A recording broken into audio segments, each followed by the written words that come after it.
Evening, ladies and gentlemen. Good evening, ladies and gentlemen. Thank you. Please stand as we invite Father Marcin Rumek to ask God blessings on this evening's lecture.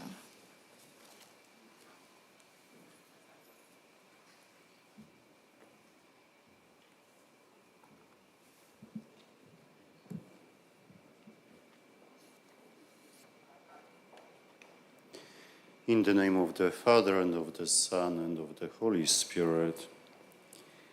Gracious and merciful Father, we humbly come before you today as we inaugurate the 9th annual Carol Bristol Distinguished Lecture Series. Bless this event with your wisdom, Lord, that the speaker may articulate profound insights and the audience may receive these words with open hearts. May the discussions foster understanding, unity, and collective commitment to the advancement of Grenada, Carriacou, and Petit Martinique. Guide us, O Lord, in our big push for transformation.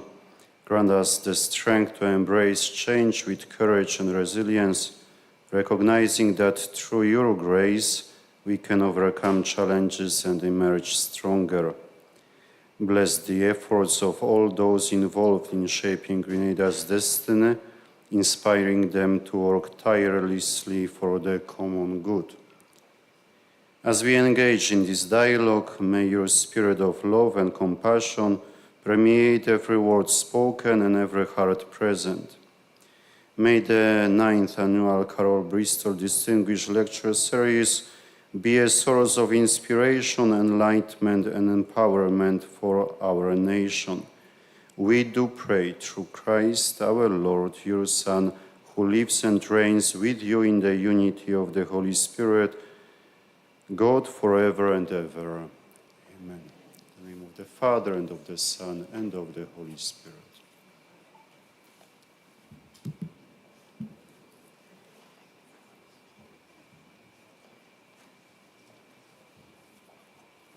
Please remain standing for the national anthem.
Thank you, Renee. Thank you, Father Marcin. You may be seated.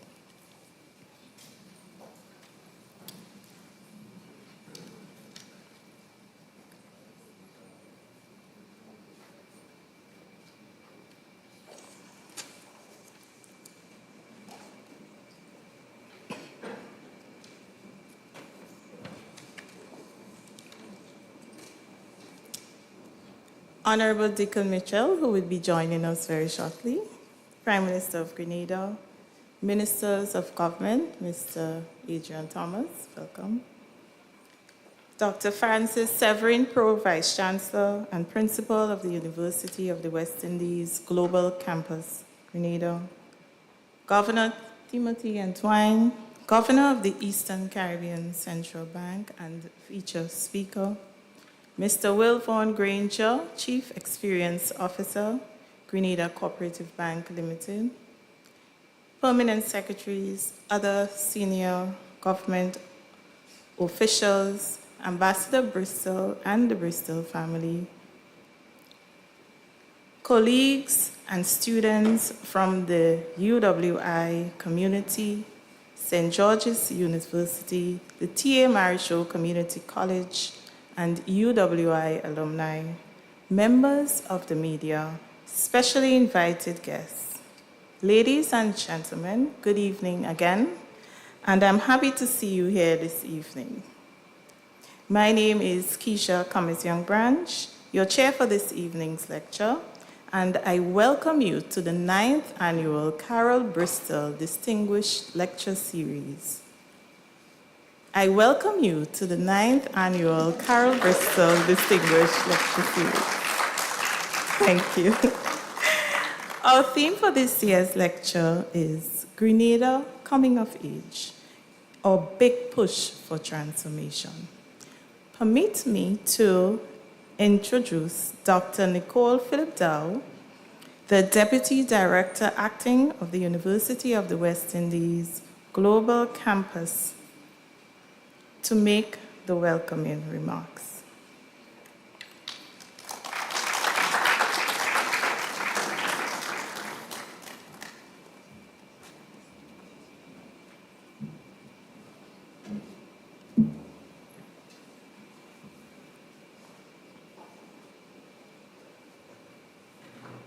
Minister of Government, welcome. To our Pro-Vice Chancellor and Principal, Dr. Francis Severin, Governor Timothy Antwine, Governor of the Eastern Caribbean Central Bank, and our feature speaker, Mr. Will Vaughan Granger, Chief Experience Officer, Grenada Cooperative Bank, Archdeacon Michael Marshall and Mrs. Marshall, Father Marcin Rumick, Ambassador Bristol, Mr. James Bristol, and all members of the Bristol family, colleagues, friends, well-wishers of the UWI community and St. George's University and the T.A. Marichaud Community College. Ladies and gentlemen, warm good evening. The University of the West Indies Global Campus, Grenada, warmly welcomes you to this, our 9th Annual Carol Bristol Distinguished Lecture Series. We are very pleased to continue this series as a part of our mandate for public advocacy and engaging the community. We are indeed very proud of our UWI. Last year, we celebrated 75 years of stalwart service to the Caribbean community. We continue to hold the coveted place of being ranked in the top 4% of best universities in the world, according to Times Higher Education rankings.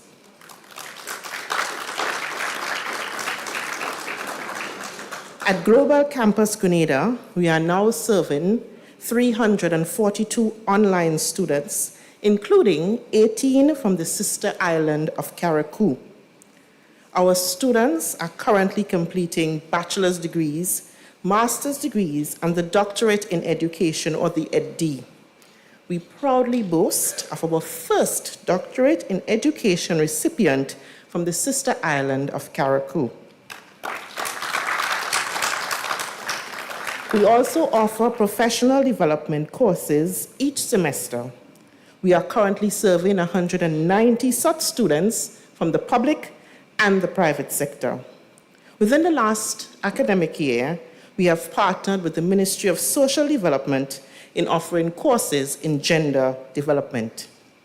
In this, the 50th year of our independence, we are very happy to partner with the Eastern Caribbean Central Bank and, of course, Grenada Cooperative Bank to welcome our son of the soil, Governor Timothy Antwine, as this year's feature speaker.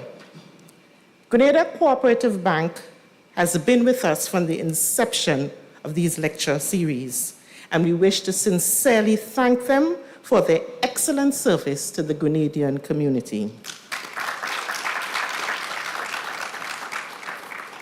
We are once again happy to continue this lecture in the name of Mr. Carol Bristol, QC, former chair of the UWI Territorial Advisory Committee and former tutor at the UWI. Thank you, Ambassador Gillian Bristol, Mr. James Bristol, and Mrs. Ruth Bristol and all the rest of the Bristol family for always accepting our invitation to come physically and, of course, online. This year, we are hosting a little fundraiser. So if you cast your eyes this way, we have a beautiful painting by our artist, Susan Maines, and we are raising funds, bursary for our students. It's only 50 EC per chance, but we'll take US as well.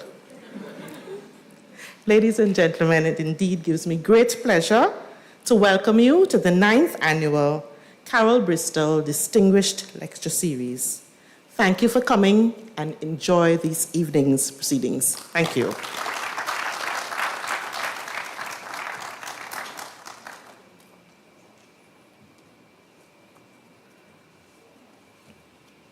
Thank you, Dr. Philip Dow.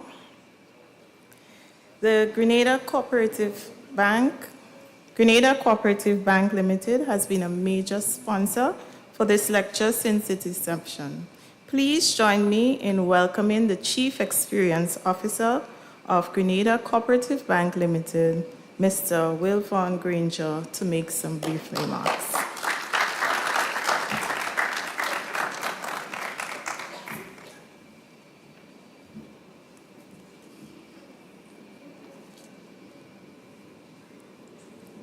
Minister of Government, Dr. Francis Severin, Pro Vice Chancellor and Principal, University of the West Indies Global Campus, Governor Timothy Antoine, Governor of the Eastern Caribbean Central Bank and feature speaker, Permanent Secretaries, Senior Government Officials, Ambassador Gillian Bristol, James Bristol, Ruth Bristol, and other members of the Bristol family, students of the wider UE community, St. George's University and T.A. Marisho Community College, members of the media, other specially invited guests. Good evening. Permit me to start by saying that it is with immense pride that I stand here to deliver remarks at this very special event. On behalf of the Board of Directors, management, and staff of Grenada Cooperative Bank Limited, I wish to extend congratulations to the University of the West Indies Global Campus for hosting this year's Carol Bristol Distinguished Lecture Series. The bank is elated to once again be associated with this event. From its inception in 1932, Coa Bank and the Grenadian people have forged an unbreakable bond. Being the only indigenous bank on the island, Coa Bank has been an integral part of the development of this country and our people over the last 92 years. We always aspire to bring financial, cultural, historical, and intellectual awareness to our communities. We believe in the power of knowledge and the importance of fostering meaningful discussions in the development of our nation. Rest assured that we will remain resolute in our commitment to the holistic development of our country. I must say, the theme chosen for this year's lecture, Grenada's Coming of Age, our big push to transformation, is timely and fascinating as we celebrate our 50th anniversary as an independent nation. We are confident that Governor Timothy Antoine, Governor of the Eastern Caribbean Central Bank, our featured presenter and a proud son of the soil, will educate us on this topic, and at the end, we'll all have a greater appreciation for resilience, ingenuity, and fortitude of a nation that has defied the odds and illuminated its fingerprints on the world stage. We invite everyone to enjoy this evening's lecture and discussions, which promises to be stimulating and edifying. Thank you.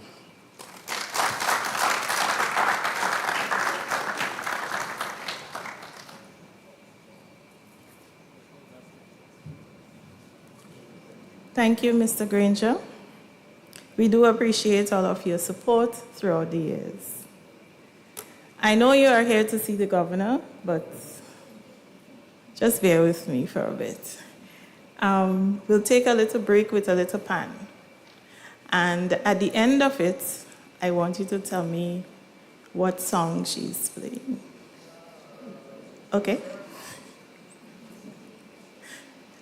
Thank you, Renee.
Thank you.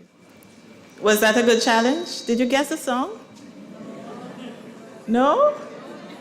I'm not even going to help you. Thank you so much, Renee. You did wonderfully.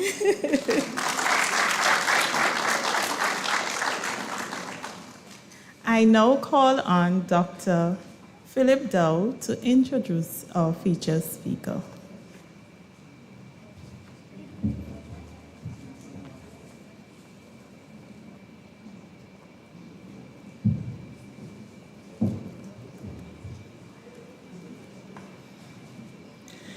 Timothy N.J. Antwine is an economist and development practitioner. He has served as the third governor of the Eastern Caribbean Central Bank from the 1st of February 2016. Mr. Antwine holds a BSc in economics from the University of the West Indies, Cayville campus, and an MSc in social policy and planning in developing countries from London School of Economics. He has invested 14 years of his life as permanent secretary in the Ministry of Finance, Government of Grenada. From 2005 to 2007, he served as advisor to the executive director for Canada, Ireland, and the Caribbean, and was based in Washington, D.C. In 2016, he was the recipient of the Order of Grenada Gold Award for Excellence. In 2018, he was awarded an honorary doctorate in human letters by St. George's University. Also in 2018, he received a certificate of outstanding leadership and public service from the UWI Cave Hill on the occasion of UWI's 70th anniversary. Mr. Antwine is currently chairman of the Eastern Caribbean Mortgage Bank, and chairman of the Eastern Caribbean Securities Exchange. But most importantly, he's a beloved son of the soil. Welcome home, Governor Antwine.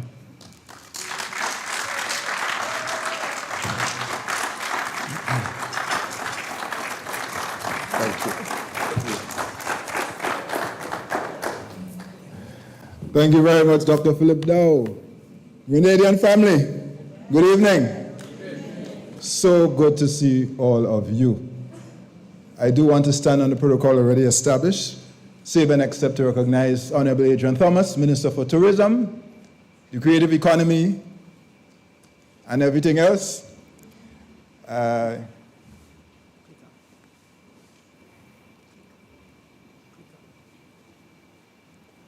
Thank you. I also want to recognize the Bristol family who is here this evening and in the room, and those who are joining online.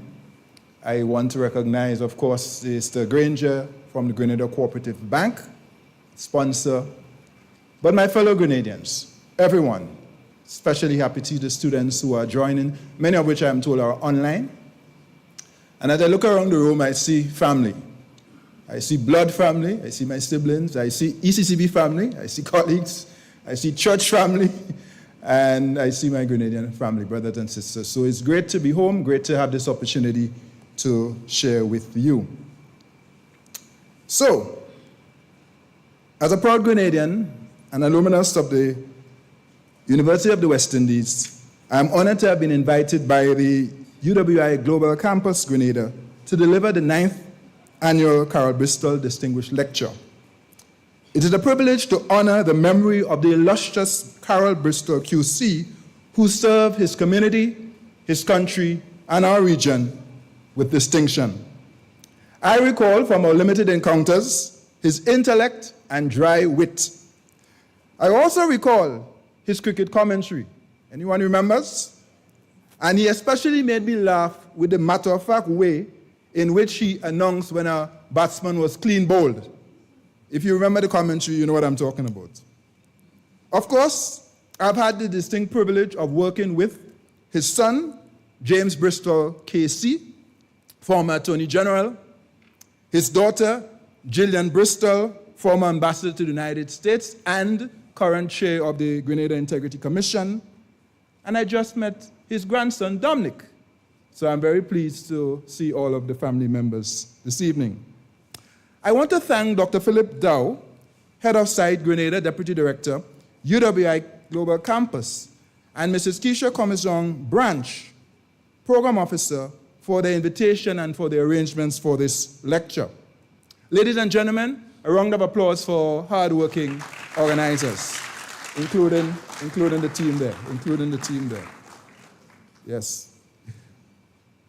I also want to express my appreciation and acknowledge the assistance of my colleague, Dr. Emefa Soado at ECCB, who coordinated my participation and supported my preparation for this lecture. So, our topic this evening, as you can see, Grenada's coming of age, or big push for transformation. That topic leverages the milestone moment in which we find ourselves with Grenada at 50. It also speaks to a challenge I posed when the ECCB celebrated launch or celebrations of our 40th anniversary last year, the so-called Big Push Challenge. And thirdly, it speaks to the current thrust of the government of Grenada for transformation. So that's where the topic came from. For those of you who do not recall, the Big Push Challenge is framed as a question. Here's the question.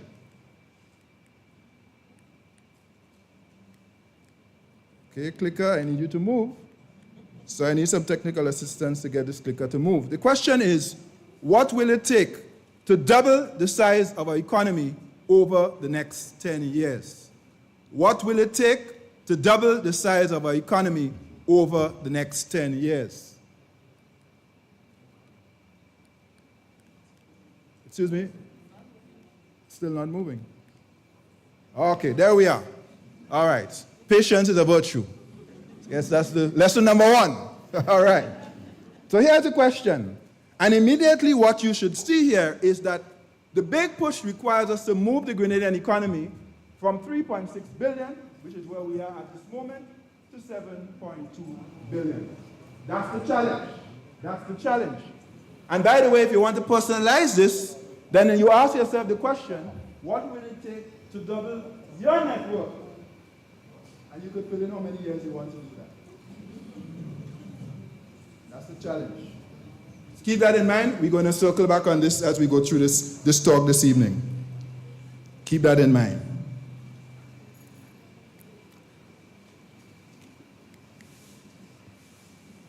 And the ECCB's own mantra as we implement our strategic plan for our region is transforming the ECCU through innovation and collective action. So, before I jump into the talk, I want to issue 3 disclaimers.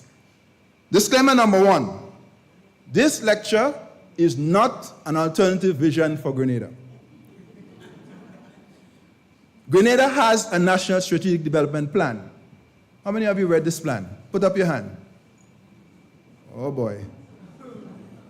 Well, it's almost as if you don't have a plan if you haven't read the plan.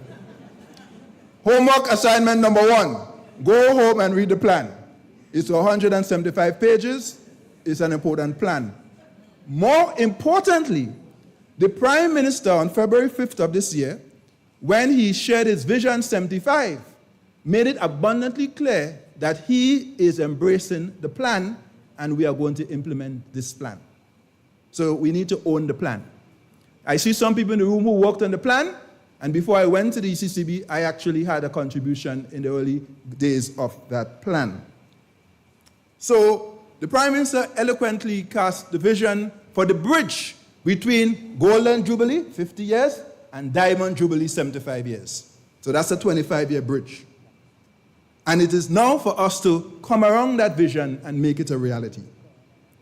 My second disclaimer is that this lecture will not cover all of the requisites of our big push for transformation. But I propose to identify some critical enablers and drivers for transformation, for the big push. And not just to identify them, but to urge your attention and action. And I want to be very clear this evening. The mission on which we are embarked is urgent. is urgent. I'm going to share a lot of information with you tonight. I'm going to challenge you this evening. But frankly spoken, we have to act. And that's the bottom line. We have to be resolved to act, to take collective action if we're going to achieve what we want to achieve. And my third disclaimer is this. I will not join the debate sparked by scholar, Grenada's 10-time Calypso monarch, and our reigning independence monarch, on whether at 50, Grenada is still young and not yet in her prime. Suffice it to say, P.S. Scholar, in the year of our Golden Jubilee, we have a prime opportunity to reflect, to reset, to recommit, and to accelerate the pace of transformation. So with these three disclaimers in mind, where do we want Grenada to go? Up or down? Where do we want Grenada to go? Up or down? Where do we want Grenada to go? Up or down? All right, you're warming up now. So let me tell you this before we continue. If during this lecture, because we're taking a plane ride for the next hour or so, your neighbor falls asleep, here are your instructions. You have to listen very carefully to the instructions. I know you had a long day, but you have to pay attention now. You must nudge your neighbor and say, neighbor, up. Neighbor, up. No, you can practice it if you want. Now, one more thing. No violence. No violence. It's a nudge.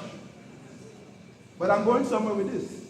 You see, on this journey of big push, on this journey of transformation, some of us are going to fall asleep. Some of us are going to get tired. Some of us may get discouraged. Some of us may get disillusioned. And we have to help each other along the way. And the way we will do that is with a nudge and an encouragement up. You got it? All right. If I see anybody sleeping, I'll come in and do it myself. All right. Are we good to go now? Because I'm going to start to move with some speed. So here are our three key messages. Every talk I do, I like to leave a few key messages. In a sense, if you remember nothing else from the talk, here are the key messages. We have three. Let's go.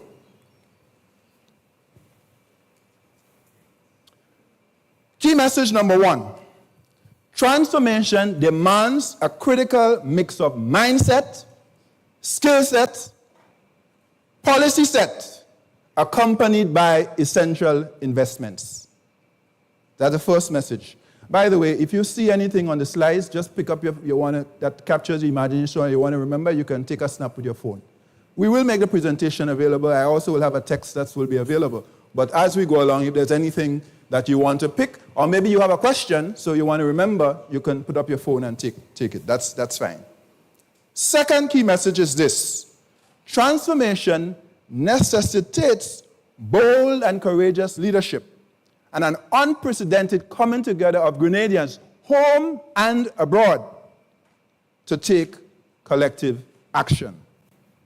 And my third and final message is this. Transformation requires a relentless pursuit of resilience. And you're going to see why in a little while. You're going to see why I make that point in a little while. Where do we want Grenada to go? All right. So now, according to the IMF, Outlook April 2000 rather, the size of Grenada's economy, watch this, the size of the Grenada economy in 1974 was $80 million, 80.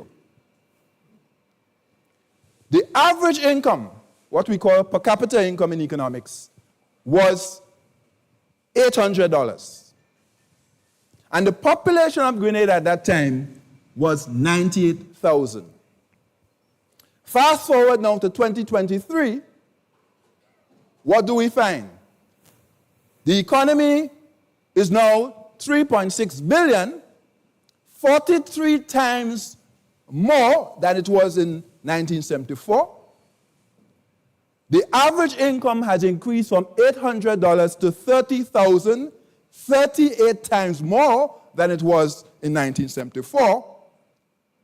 But the population has only moved to 115,000, 17% more than it was in 1974. Now, you got to stay with me. I'm going somewhere with all of this. I'm setting the table. So how did Grenada fare over time? Well, that's a hard debate. In my own humble assessment, we did reasonably well. But I do feel we could and should have done even better. And I'll show you why as we go along.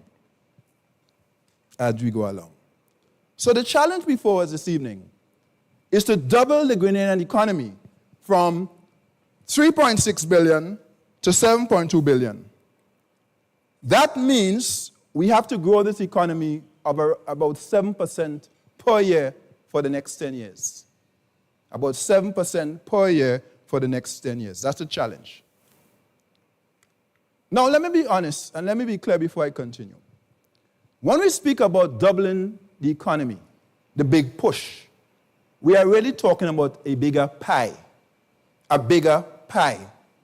where Grenadians can realize their God-given potential, where opportunities abound, where the unemployed, the underemployed, the disengaged, the frustrated, the brights can find expression in the Grenadian economy, and that all boats can rise in a rising tide.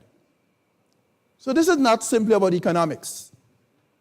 I use that particular challenge to find a way to capture a conversation and to focus us on how we move forward, and to use some economic tools to assist the conversation. Building a country is never solely economics, and it is never solely about GDP. So let me be very clear about that. Per capita income has its limitations, but it is a useful tool for which to build this conversation. And let's be honest, we cannot build anything, we cannot subtract if there's no addition and multiplication. If you don't grow this pie, then we can't do the things we want to do, for example, in the creative arts.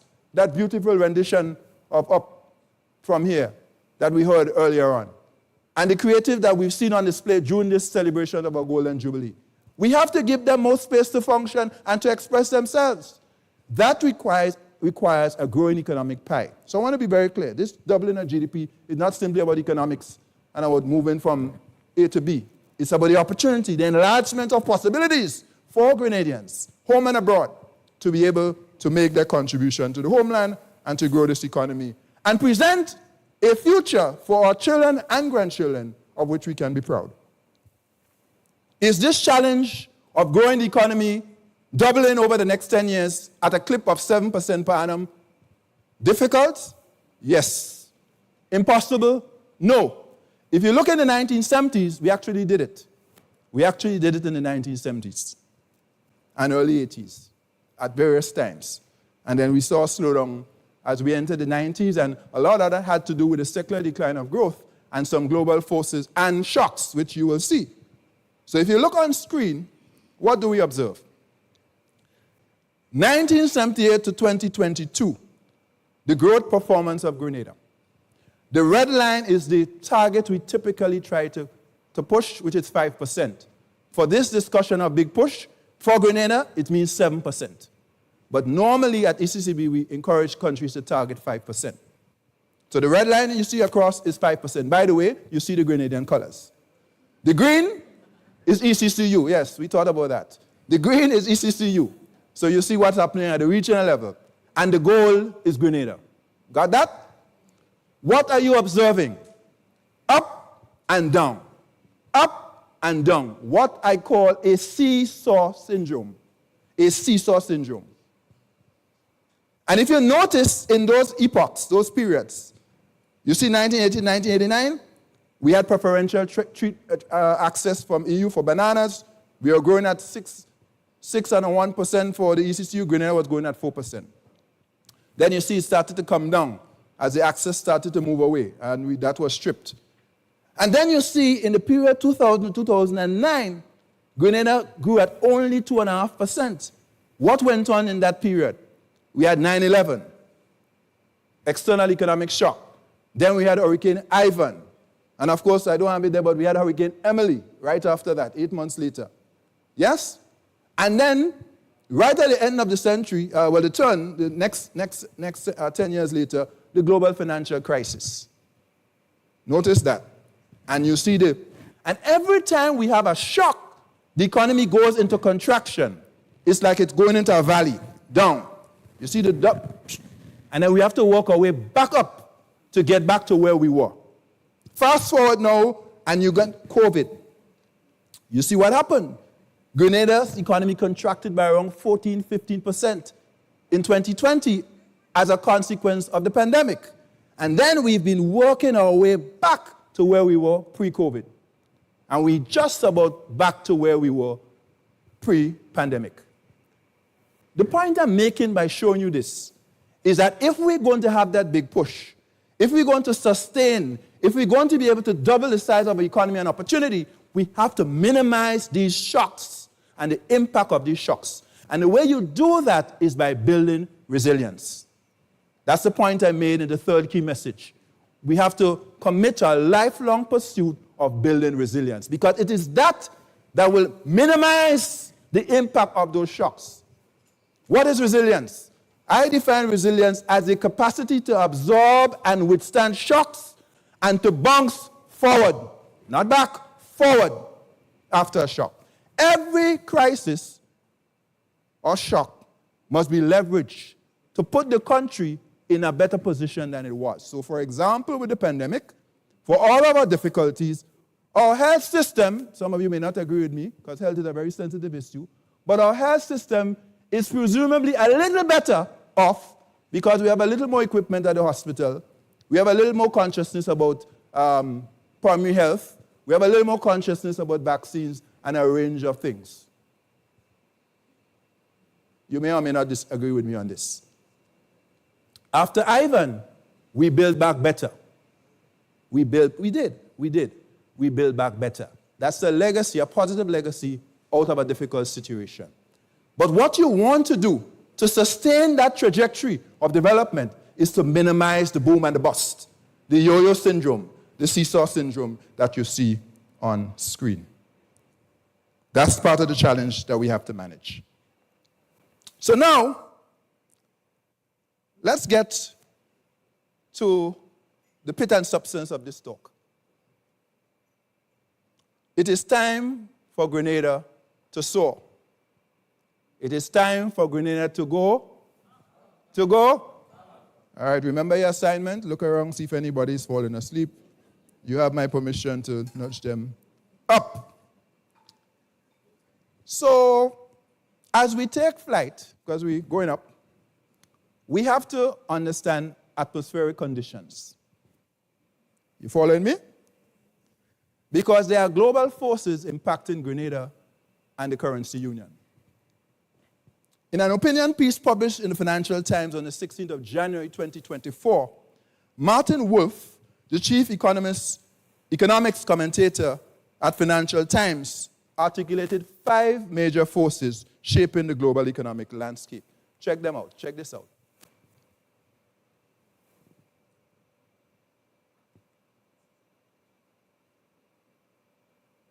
Here they are. Demographic changes, climate change, technological innovation, the global diffusion of knowledge, and growth. 5 global forces. How are these forces impacting Grenada? What are the implications for Grenada? Let me quickly take you through these forces. So let's start with demographics. Grenada, like the developed world, is aging, albeit at a slower pace. That's the population pyramid you see there. Check this out. According to the UN World Population Prospects 2022, the median age in Grenada nearly doubled to 30.8 years, let's say 31 years, in 2021. What does the median age mean? The median age means that at 31. What does 31, the median age of 31 means? It means half the population under 31 and half above 31. All those who are under the age of 31, put up your hands right now. Okay, all right, don't do that. We will leave that. All right. You see, I don't want to commit you because I saw some people raising their hand for 31. I mean, We doubling, we're not having, I see some of us, anyhow. Let's move on. And check this out. I'm going somewhere with this, but I have to set the table to get where we're going. The fertility rate has dropped from 4.2 to 2. Well, I am evidence of that. I come from a family, everybody knows this, most of you know that. I come from a side of 15, 1-5. My wife and I have 2. My sister in the audience has 1. No, not even 2, 1. I have 2 sisters, I have several sisters in the audience. And none of them has more than 1. And some have 0. No pressure, by the way, ladies, no pressure. Take your time. Take your time, it's not laziness, as the Bajans would say. So we have had our own baby bust. Now, you have to understand this, folks, because the combination of migration, which you will see next, and the fact that our fertility rate has dropped explains why the population has only grown by 17% over 50 years. And part of doubling this economy requires us to grow the population of Grenada. Business folks will tell you, hello? Guys, my fellow Grenadians, this cannot,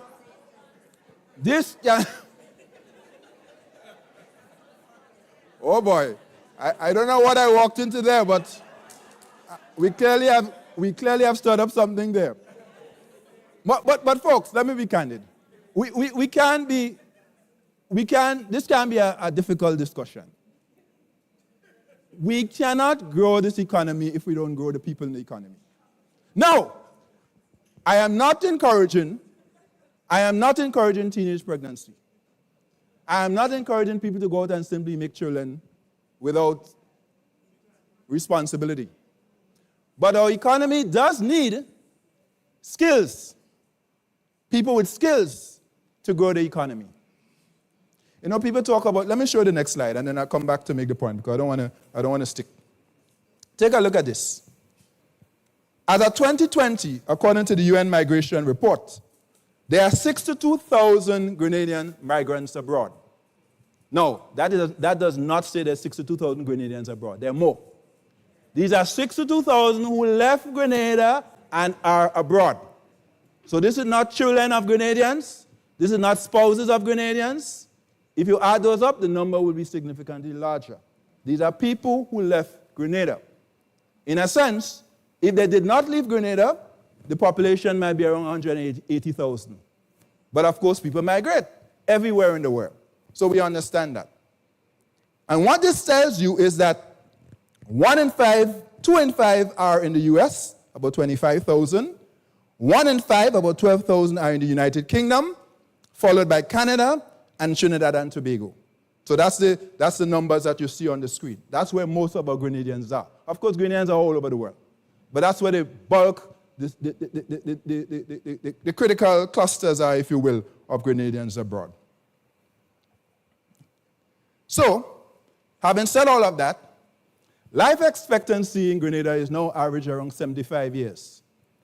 Part of the reason why it is not higher, in Singapore it is 82 years, for example, is because if you look at the bottom of your screen, it's the non-communicable diseases, the chronics, diabetes, hypertension, obesity, heart disease, cancers. What does this slide say?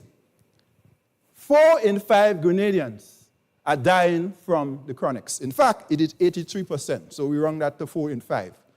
80% is 4 in 5. 4 in 5 Grenadians are dying from the chronics. When you put migration with the low fertility rate for 2, plus the high incidence of NCDs, we begin to understand why the population has not grown significantly over the last 50 years. And part of doubling the economy requires us to grow the population. And therefore, we have to address the issues of the pull and the push migration. Well, there's more pull than push. Well, you could argue that. The out migration, the low fertility rates, well, that's a harder one to resolve.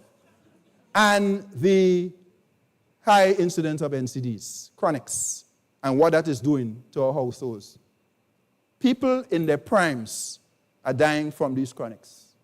All of us know. All of us know folks, family, classmates, who have died in their prime from the chronics. We lost some people in the COVID because of the chronics. We have to address this issue, folks. The doubling, so I'm beginning to show you, this is not simply about economics. There are health issues involved, there are education, there are migration, a range of issues which we have to consider if we're going to make that big push. So I'm just setting it up for you. Let's move on. Don't want to stick too long. Natural disasters, climate change. According to an IMF study in 2018, the Caribbean is 7 times more likely than anywhere else in the world to be hit by a natural disaster. 7 times more. And the losses from those disasters are 6.5 times higher than the global average. IMF study, Bracing the Storm 2018. That tells you what we're dealing with respect to the climate crisis that we're facing. Last year was the hottest year on record. We know that. So, technological innovation. So technology is abounding. And now we have AI, artificial intelligence. So I went to AI and I asked AI a question. AI, tell me, where do you see Grenada in the next 25 years? This is what AI, ChatGPT to be precise, had to say. Predicting the future is challenging.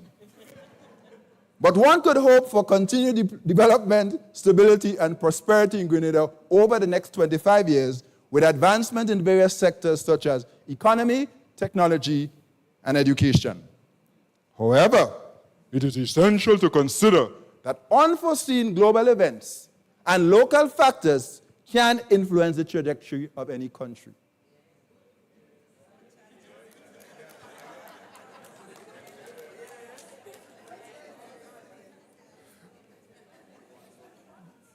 Well, I heard a statistic that says AI is right at least 50% of the time. What I will say about this, while this is not deeply insightful, it is useful. Because AI offers 2 things here, hope and a word of caution. Check it out. Let me move on. Global diffusion of knowledge. Martin Wolf, from where I drew this particular frame, makes the point that the ability of countries to successfully harness knowledge that is now widely available fuels and accelerates development. And he makes the examples of India and China in particular, where in some cases, they have not developed the technology, but they have harnessed the technology. If you go to India, for example, you're not going to see very many iPhones because it's too expensive for the average Indian.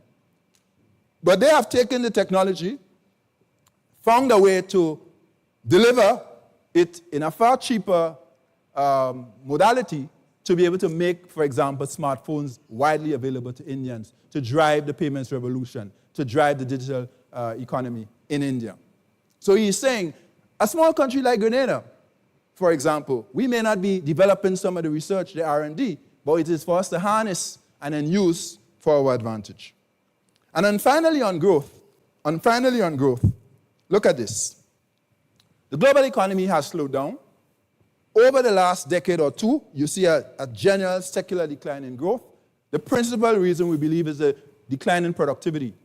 So if I take this home to Grenada, what are we looking at here? The economy is estimated by 3.6% last year, 2023. The projection for 2024 is 4.2%. For 2025, early days yet, it's 3.7%. But where do we need to be if we're going to double the size of this economy? What's the magic number? 7%. Oh, you're paying attention. Give yourselves a round of applause. Very good. Very good. This is a class I could work with. Yes, ma'am. So, the challenge for us, policymakers, and all of us involved with Grenada, and of course the Currency Union by extension, is to double the growth rate in Grenada. I'm focusing on Grenada tonight. That's the talk. The talk is focused on Grenada. Coming of age. It's another way of saying going up. Yes? The big push for transformation. 3.7% next, 4.2 this year, 3.7. We have to get that up to 7%. So that's the challenge we have. What do we need to do to get there? I'm going to get there shortly. Stay with me. So now, against this backdrop, we finished the atmospherics, the global forces. I now want to draw your attention to some key enablers for the big push. And I've created a very simple framework to guide us through that process. The people, the public finances, the plan, the process, the priorities, and the payoff. All P's. Yeah, I like to do a little wordsmithing now and then. Let's start with the people. Pay attention, folks. Stay with me on this. The first key enabler for going up is the right mindset. The right mindset. Such a mindset ought to be both God-honoring and growth-oriented. God-honoring and growth-oriented. The God-honoring mindset is not about religion. It's about our values. Are you with me? It's about our values.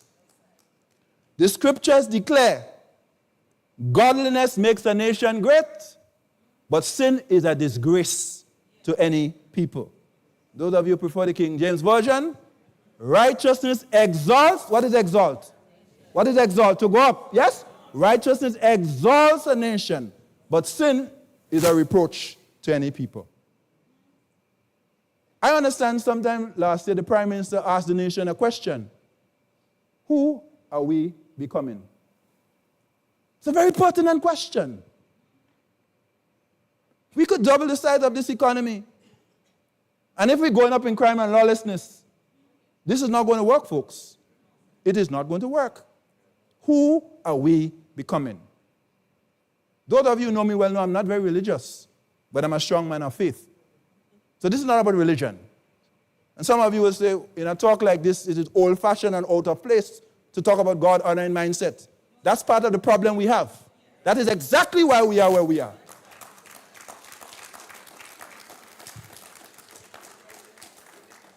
The fool has said in his heart, there is no God.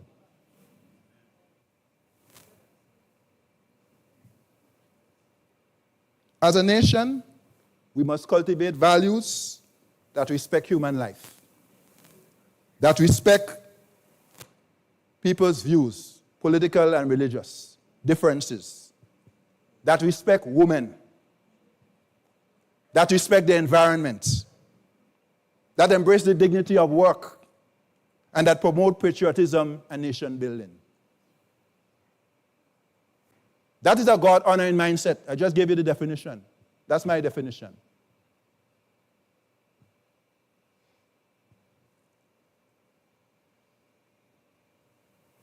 Professor Carla Dweck of Stanford University has done extensive work on the growth mindset. And essentially, the growth mindset reframes problems as opportunities. And persons who possess that mindset are more resilient than those who have a fixed mindset. Again, I won't go into that in the interest of time. But we have to look no further than Olympic and world champion Kirani James to understand what a growth mindset is. The first thing for us Grenadians in this big push for transformation is the right mindset. God-honoring, growth-oriented. Let me also add on growth mindset. Persons with a growth mindset should also take responsibility for nation building. And I would leverage the example of the Prime Minister on February 5th. That includes for our health. Anybody remembers what he said?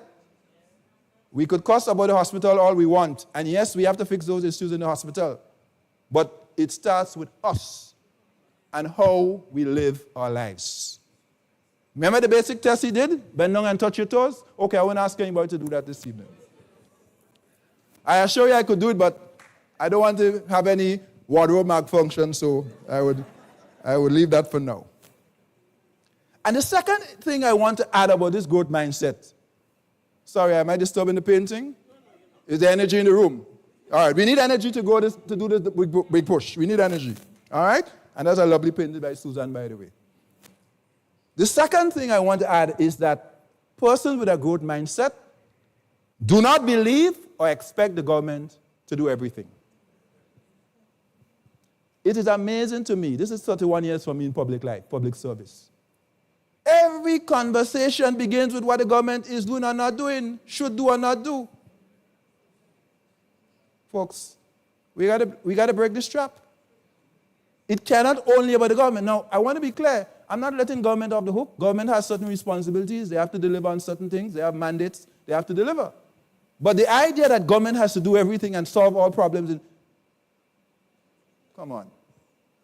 Grenada at 50, we must know by now that is not reality. And that is not possible, it's not right, it is not proper. The government must do what the government must do, but the citizens also must play their part in nation building.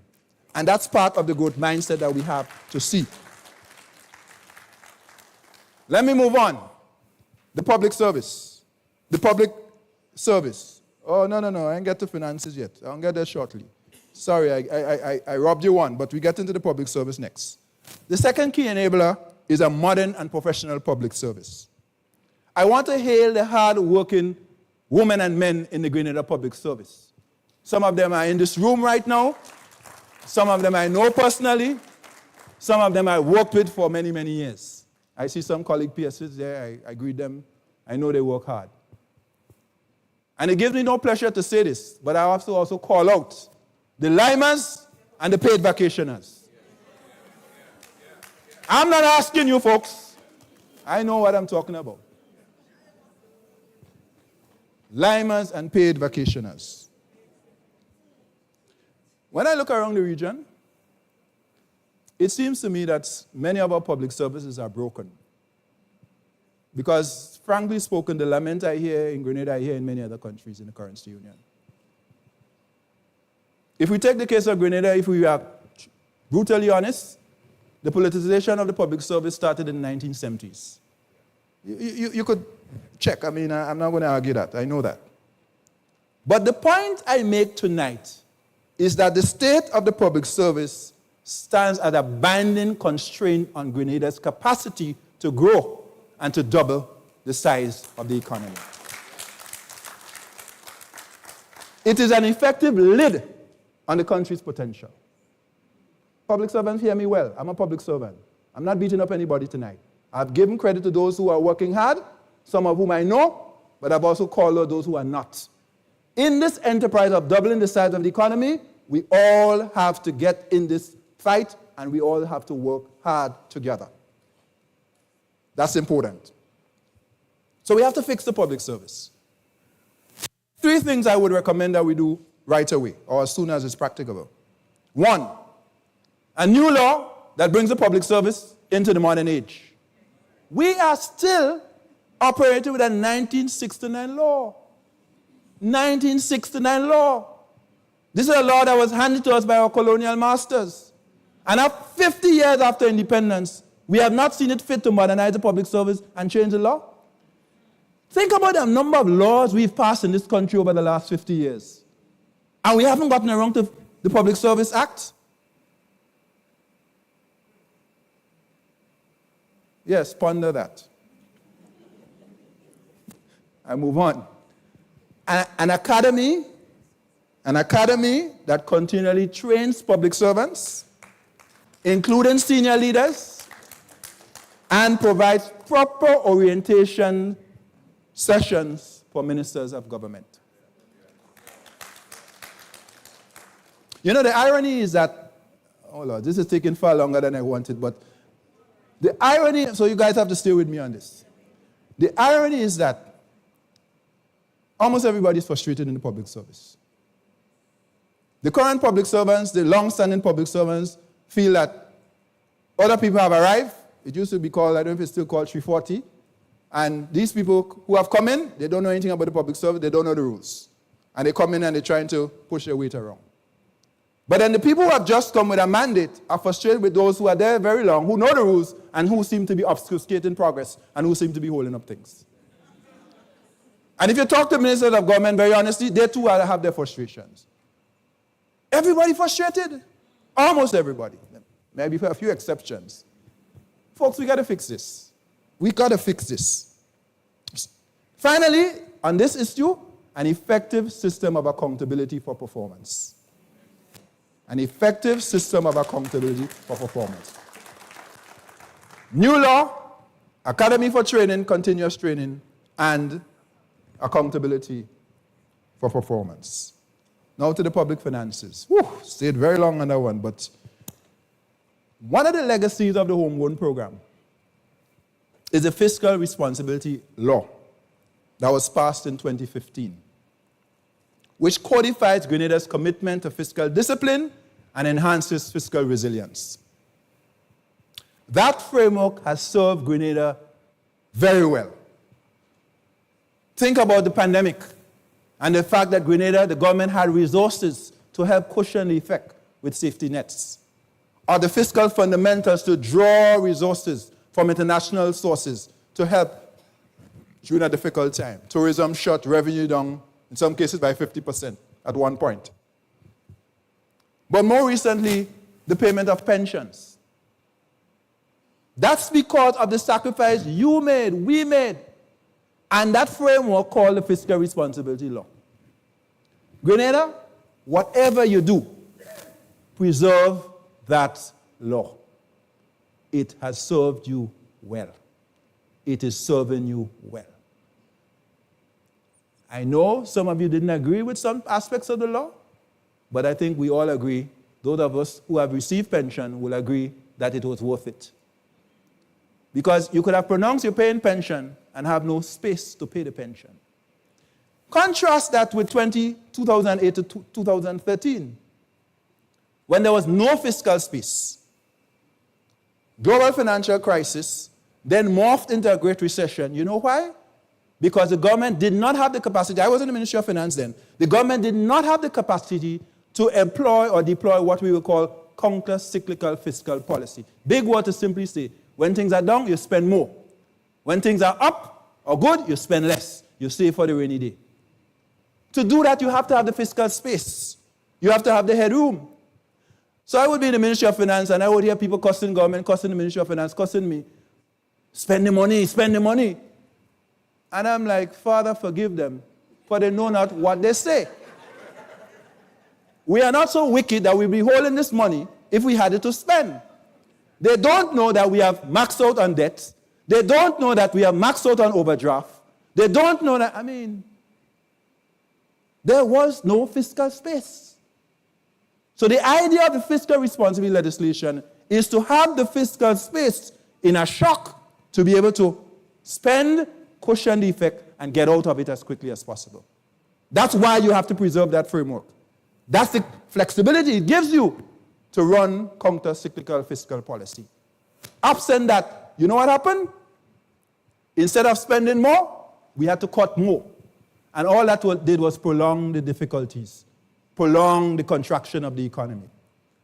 But you could only spend and ease your way out if you have the resources so to do. A lot of people didn't understand that, and I still suspect 10, 15 years later, some people still don't understand that. We got to understand that. My union brothers and sisters were about it, but they have come to understand the value of having fiscal responsibility law. The truth is that if we had had that 10 years earlier, 20 years earlier, you see that good performance that I showed you earlier? Grenada would have done even better. That's an example of what I mean. Because we'd have been able to ride out those shocks far faster than we have been able to do or were able to do. Very important for building resilience. Let's move on. The plan. So we have a national plan. One of the things the Prime Minister said on the 5th of February was that he intends to enact the plan into law, to give it the force of law.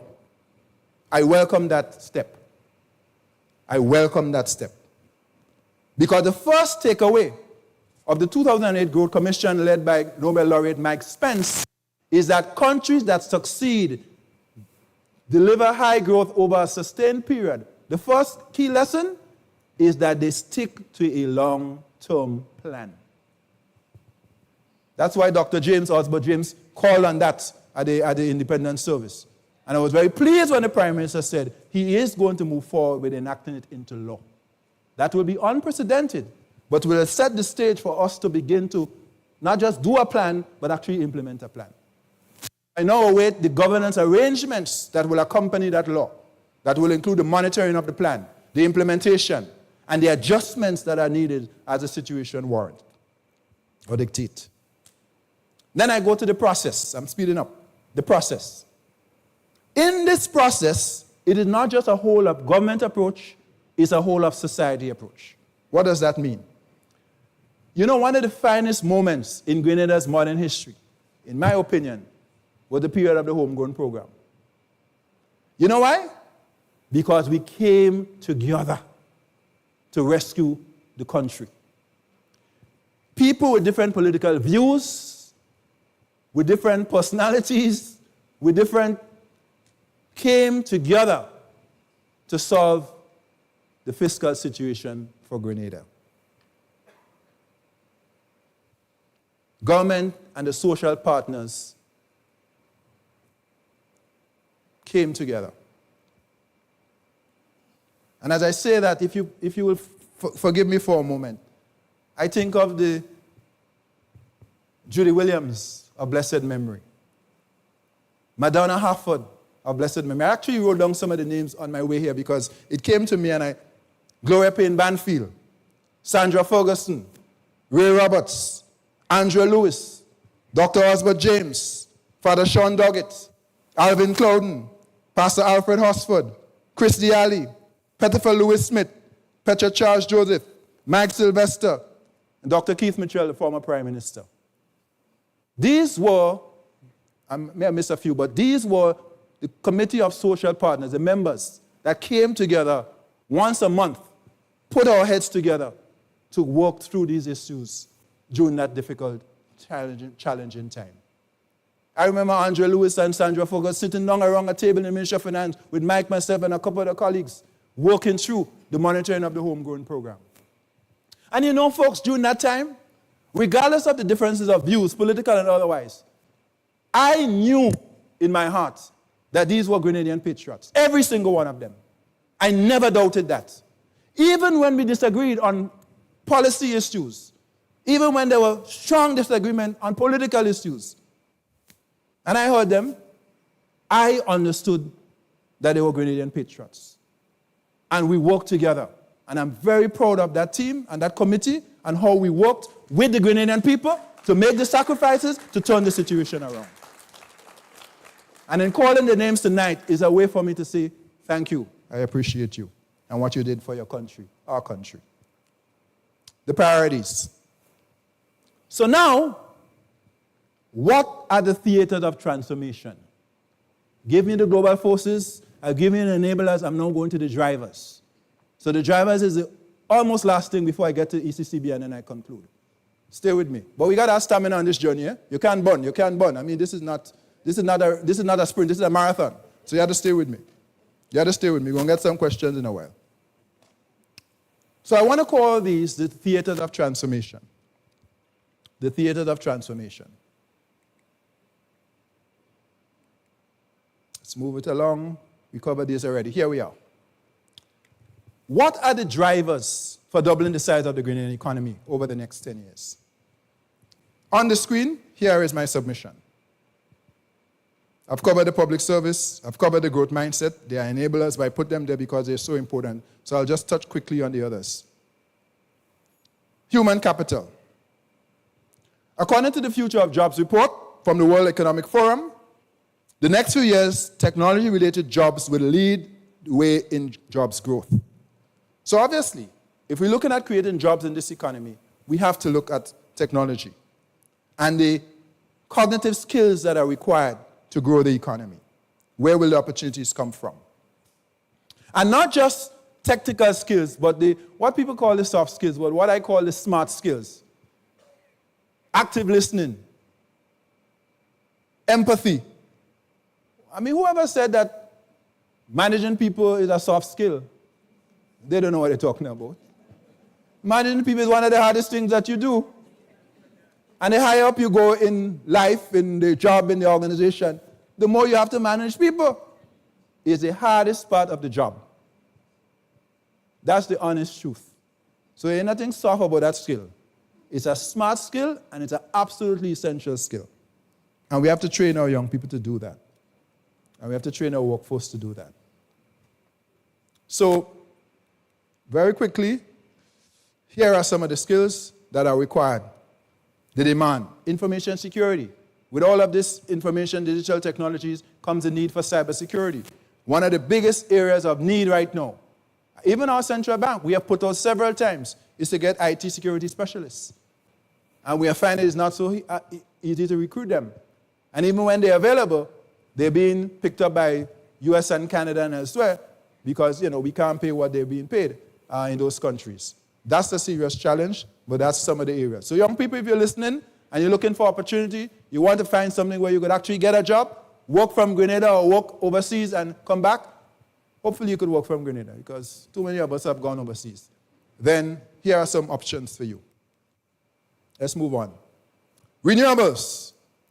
At this moment, Grenada is only doing 4% of our electricity mix in renewables. 4%.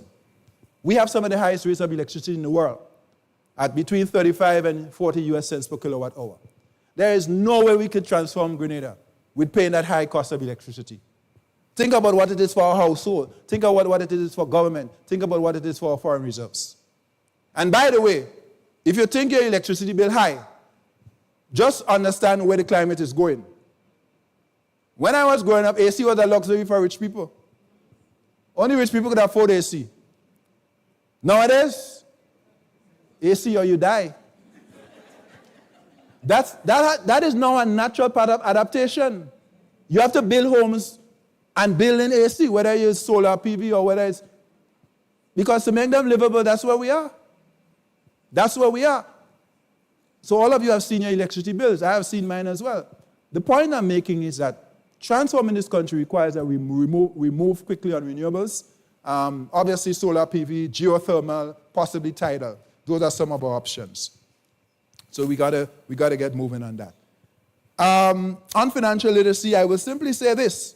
Only 1 in 3 Grenadians, 1/3, have insurance, have pension, and have stocks. 1 in 3. That means 2/3 do not have.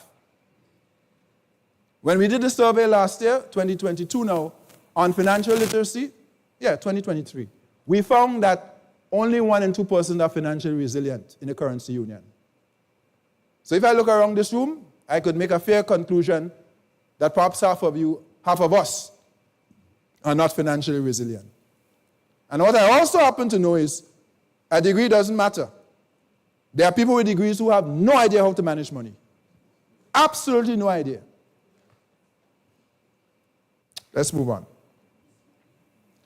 Our research team did some work a few years ago on how to grow these economies faster. And I will just point out, for Grenada, they found that with these steps that you see on the side, lowering debt, improving the business climate, disaster cost reduction, human capital, and so on, less crime, we could actually grow the economy by 2.1% more. So remember where we are. We are 3.5%, 4%. We want to get to 7%. This will help, along with some of the things I'm speaking about tonight. But if you look at the Grenada for a moment, the areas that are most impactful for Grenada from this chart would be the green, the business climate, and the yellow, gold, the human capital development.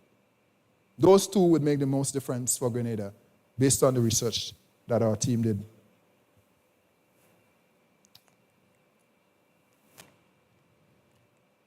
So what's the role of ECCB? I'm almost done. Some of you may be saying, well, government has put out some ideas, they put some numbers on the table. How is ECCB going to help with all of this? Well, let me tell you what we're doing, quickly. 1, our first job is to maintain the strength of the EC dollar. I want to confirm tonight that our EC dollar remains strong. The current backing is 95% foreign reserves. The law requires us to be at 60, we're at 95. We weathered the storm, we weathered the COVID pandemic, 95 and rising. The second job for the bank is financial stability, keeping your deposits safe. That's why we have a team of examiners. As we speak, examiners wave, ECCB examiners, all ladies, by the way, all ladies. They're all from the central bank, and they are on mission in Grenada right now in a couple of our banks doing what they do. Every few weeks, they are in the field inside of banks, examining, doing the job to make sure that deposits are kept safe. A job we take very, very seriously. We're doing that, and we have to continue to do that. Access to credit. We have launched the Partial Credit Guarantee Scheme, which is intended to make credit available to small businesses up to $750,000 with a guarantee of about 75-80% through your financial institution, your bank or your credit union or the development bank. Grenada, I think, has now done about 5 million, if I'm not mistaken. I'm not looking at the numbers as we speak. But we want to see more uptake on that. So Republic Bank and Co-op Bank in particular are the ones who have been pushing it of late, and we want to encourage all of our banks and credit unions to get involved. $30 million created there to create a guarantee fund to allow you to access. But the truth is that it is a guarantee. Excess liquidity exists in the banking system. So what we're trying to do is to leverage the liquidity that exists. Do you know that deposits are growing faster than loans in our banks? Yes, that's the truth. So we have what we call excess liquidity. We want to mop that up by giving good loans, and the way we want to help small business is through the partial credit guarantee. Again, there's information on that on our website if you're interested. Access to credit. I spoke about that, support for SMEs.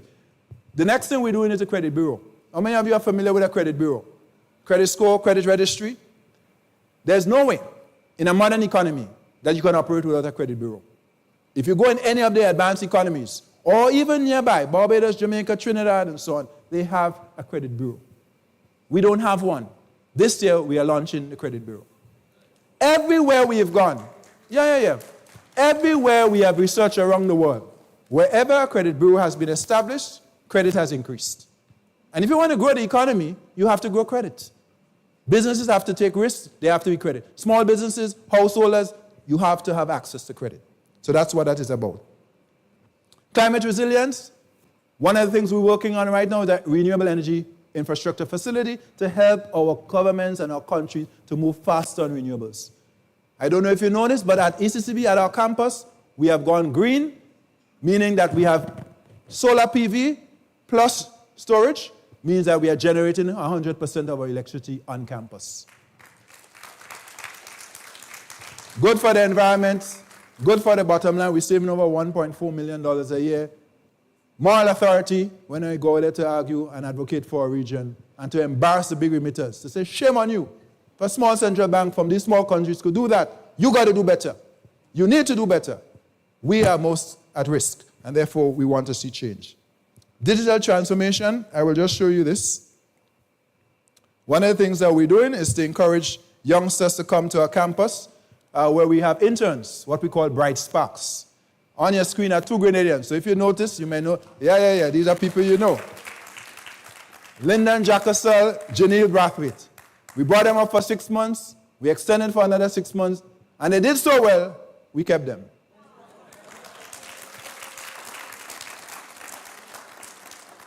And that's a program we launched in 2017. Other countries as well in the current union have benefited. And we're very proud of this program. We bring these youngsters out of college, IT, meaning T.A. Mauricio Community College, the state colleges, bring them to the campus, give them an experience, work experience, skills, and so on in IT, and then we encourage them to launch their careers and so on. So that is something practical that we have been working on with very good results. And then, I'm almost done. Abraham Lincoln, the 16th president of the United States, said this. And the reason why I like this quote is because he was struggling to keep the Union, the United States, together. Remember when the Civil War occurred over slavery? And here's what he said. The dogmas of the quiet past are inadequate to the stormy present. The occasion is piled high with difficulty, and we must rise with the occasion. As our case is new, so we must think anew and act anew. Abraham Lincoln saved the Union, that is the United States. This was his speech to the Congress, 1872 or thereabouts, if I recall. Finally, a quote that I use whenever I do a talk. It's a bit of a mantra, a little anthem, if you will now. As a region, We cannot change our history, nor can we change our geography. But together we can elevate our development trajectory through innovation and collective action. Fellow Grenadians, it has been my absolute pleasure to deliver this lecture in honor of the distinguished Carol Bristol, QC. Thank you.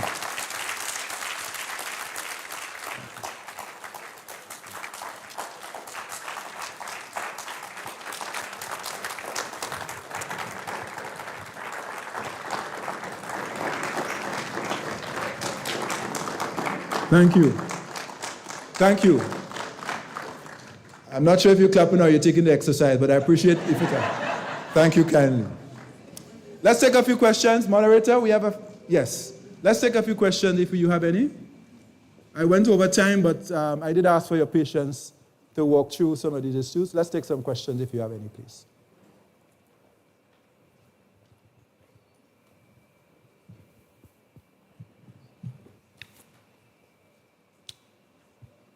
Yes, Marian.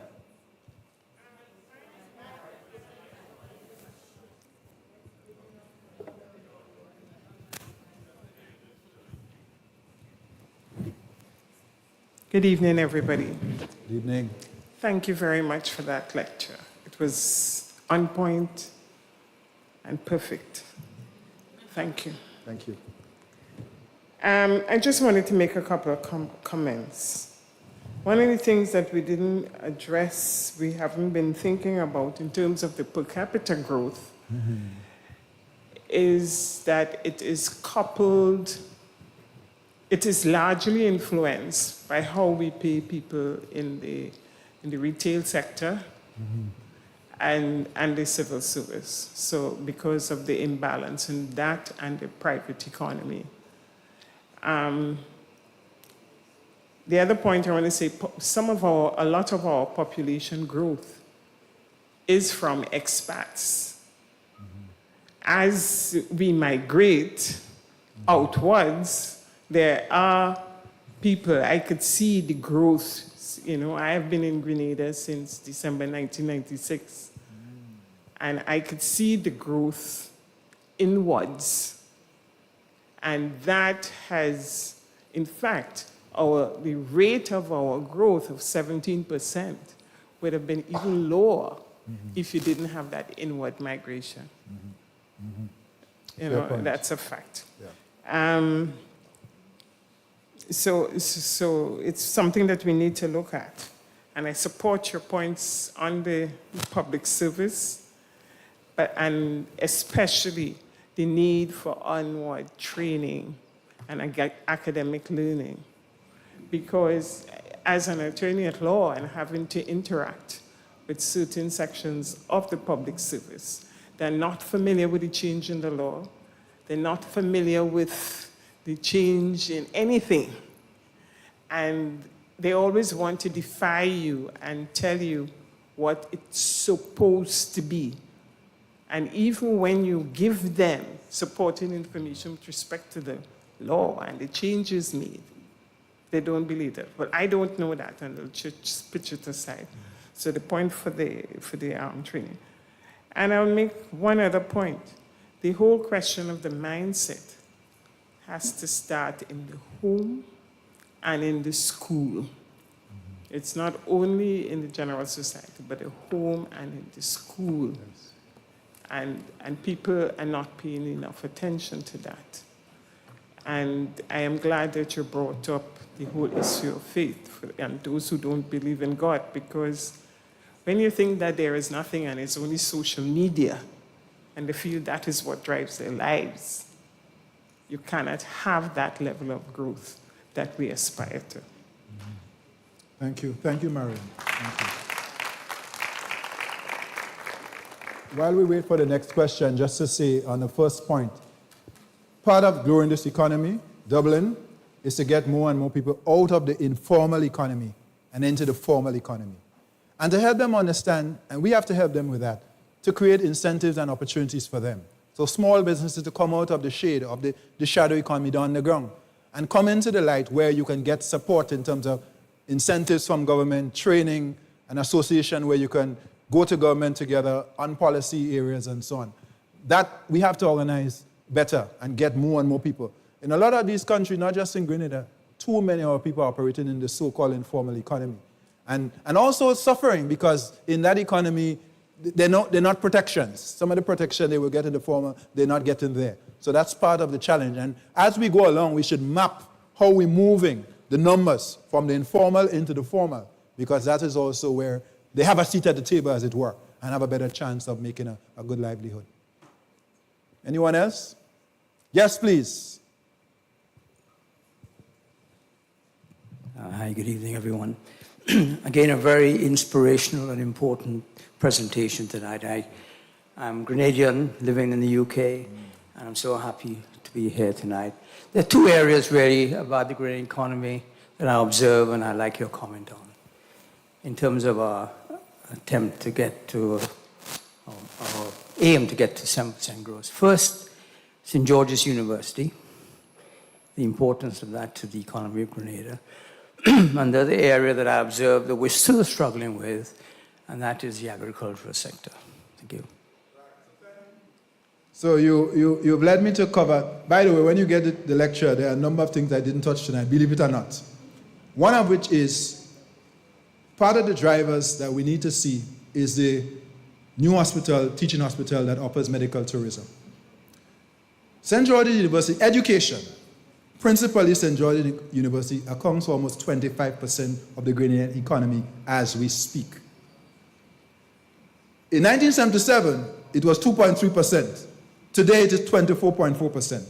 Education. That's how much this university means to them. By the way, did you guys know that 1 in 25 doctors in the New York, New Jersey area were trained in Grenada, exported by Grenada from St. George University? That's an amazing fact.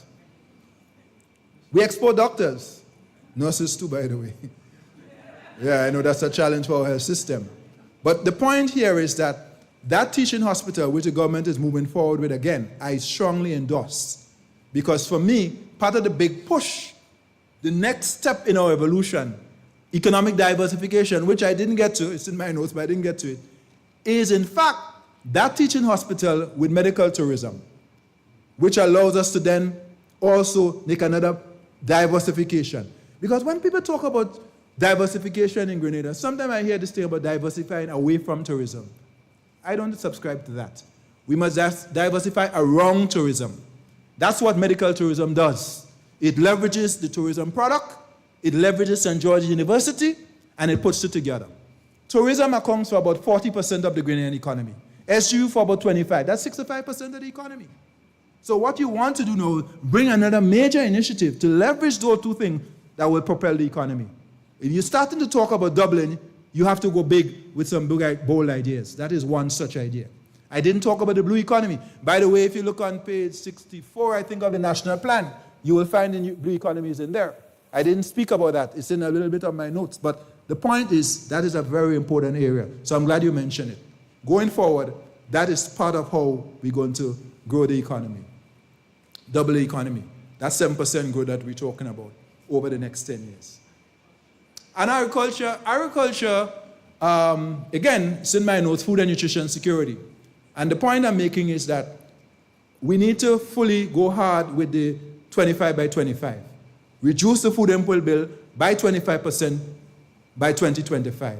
I don't think we're on track at this point. The last time I checked, and we need to move with some alacrity. And I will say this, if we're going to seriously bring that food import bill down, we have to tackle 3 food categories: meat, cereals, and fruits and vegetables. Why? Because they account for 50% of the food basket. I don't know if that means some of us have to go vegan, but we're going to have to tackle that issue.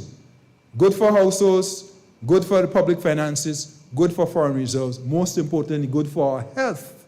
Going back to that issue we saw of the chronics, where 4 in 5 deaths in Grenada are attributable to the chronic diseases. So agriculture now is about 2.5% of GDP. In 1977, it was around, I think, 12, 14%. It has dropped significantly. At this moment, the focus should be on food and nutrition security. I was in Miami two weeks ago having a meal, and on the menu was some shots, S-H-O-T-S, shots, one of which was called a wellness shot. What was that? A brew of lemon, ginger, and turmeric, exactly. $5. But I was longing for home, and I bought it. It's expensive. But then I asked myself, shouldn't this shot be in every hotel in Grenada? If not, why not? This is health. Well, there you go. All of these things are available in Grenada in abundance. Shouldn't we be doing this? A simple example of how we can leverage our agriculture in our export industry, which is tourism. So I absolutely agree with you, but the focus has to be on food. And by the way, let me just give a shout out to women entrepreneurs in food and agribusiness in Grenada. I'm thinking of people like the Governor General, Dr. Dame Cecilia Grenada, Dr. Valma Jessime, Ms. Shadel Nayak Compton, Ms. Teresa Marichaud. All of these are leading women in agribusiness in Grenada who have done very, very well for, and we need to show them some love and support what they're doing and scale up what they're doing. I shout out the women in agribusiness. Next question. Ralph, and then the young lady.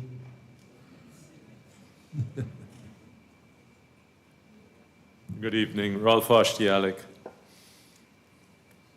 Going straight for the heart here. Are we playing Russian roulette with our energy security? I remember I was a little boy in '73. I remember being in my dad's car in a line for almost the whole day to get gas embargo. Right when the Ukraine war started, Germany, sneakily behind the EU, went and bought up a whole set of gas reserves all over the world, including Trinidad, some from Trinidad and Venezuela. And I just thought, wow, what if, let's say, Russia-Ukraine really goes wrong, or the Middle East goes wrong, or Venezuela-Guyana goes wrong?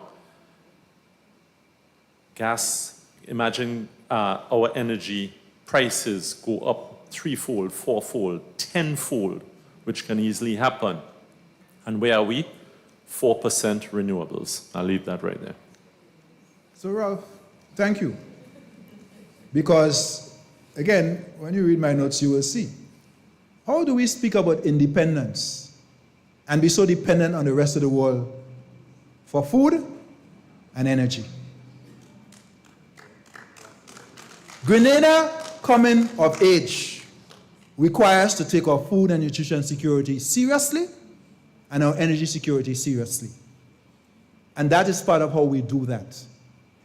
Right now, I wanted to say the whole region. No, understood. No, I mean, of course. Let me say it here for the digital audience. I actually wanted to put it to ECCB, because this is not Grenada alone. Barbados is close to about 40%. The rest of the islands, we vary somewhere between us, 4% and maybe 20%. And we're pushing renewables, but we kind of, nudging it on the side. We have sun in excess, we have wind, we have geothermal, wave, as you say. And governments are talking the talk, but not walking the walk. And we're this close, you're seeing it all over the world, we're this close to something global. Now, imagine if we had 100% or close to 100% renewable energy. Look, the COVID that just went there, where we were, I don't know, we could have been 50% or underemployed. Can you imagine if we owned 100% of Grenlec, we the nation, can you imagine if we were, like I said, somewhere between 50 and 100% renewable? You would have had enough people who had a secondary income source. We would have had a small economy within the economy, not paying foreign exchange for gas, not relying on gas. You tick so many boxes there. So I come back to the point. shouldn't this be one of the major points that ECCB is pushing at each of our 8 islands and maybe broader CARICOM, that we need to absolutely accelerate our renewable energy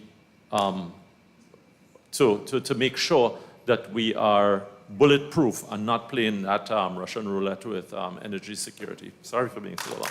Absolutely. So Ralph, in the currency union is 10%.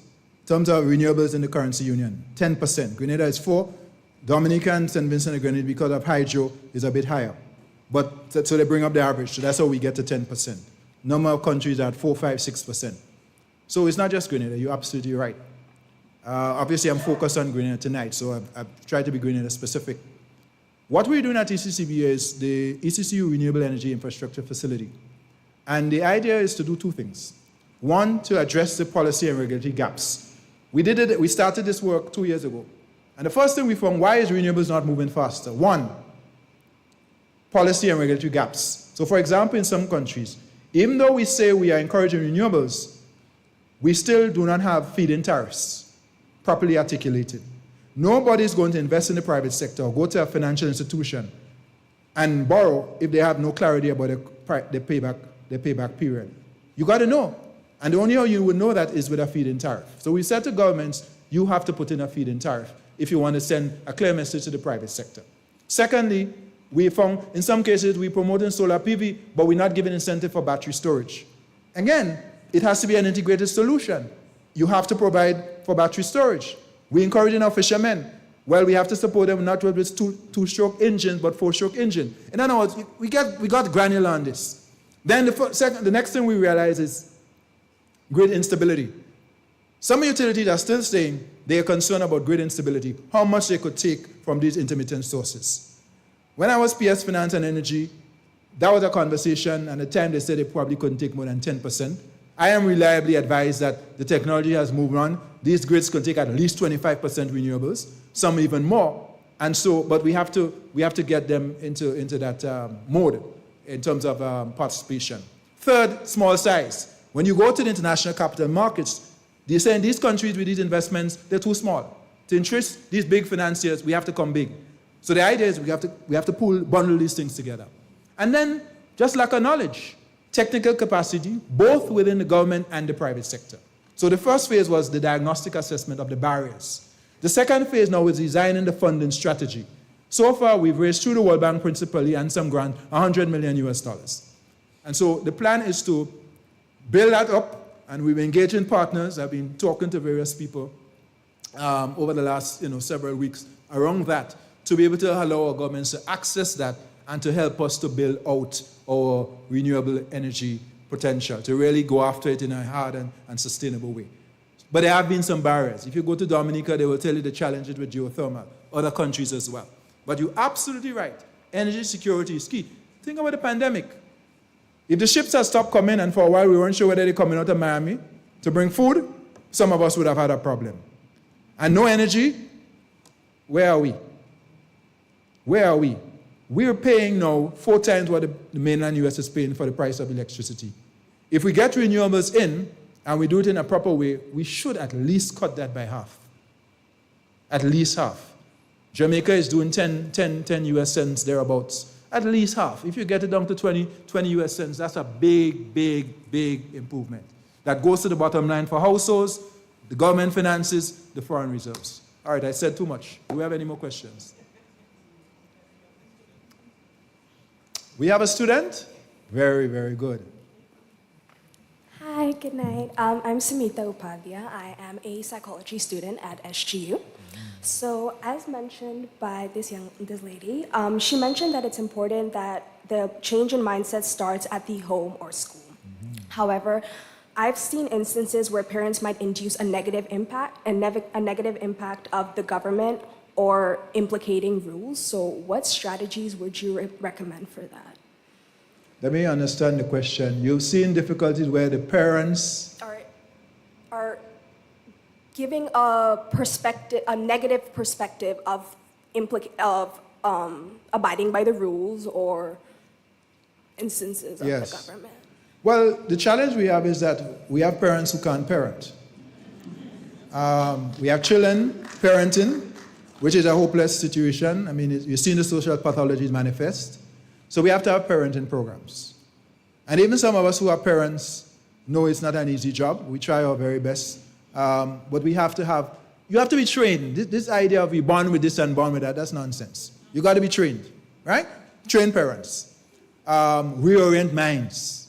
So for the parents who are reorienting children against the government or against society, we have to help rescue these people. But the truth is that it's the children you have to rescue. Because if you're taking a strategic approach, some of these, as we would say, they harden back. They're probably a little late. But at least, if you tackle the children and you get the right mindset, you see 0 to 5? 0 to 5? Crucial. Some of our best teachers should be doing that early childhood program. 0 to 5. Because the science shows by the time they reach 9, 10, 11, in some cases it's already too late. You look at some of the criminal deviants that you see now, and you look to see, we lost them right in that window, and it's almost now impossible to pull them back. So I think we have to have interventions to deal with that. Church, state, community, families, extended families, whole of society approach. Thank you for the question. Good luck. All the best with your studies. Anyone else? You exhausted? Touch your neighbor. Touch your neighbor. Give them an encouragement. Up. Yes, please.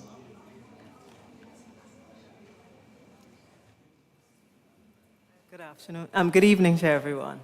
I know you spoke about agriculture. And you spoke about that shot that you had, that $5 shot. Yes. And I'm passionate about the sea. My grandfather was a fisherman as well as a farmer. And I'm passionate about sea moss. And you look out there and you see St. Lucia and all these different countries doing things big with sea moss. And I sat in on a few sessions that we had here in Grenada about sea moss and doing it big and all of that. And in order for us to do sea moss big in Grenada, we have all these different small farmers, fishermen all over.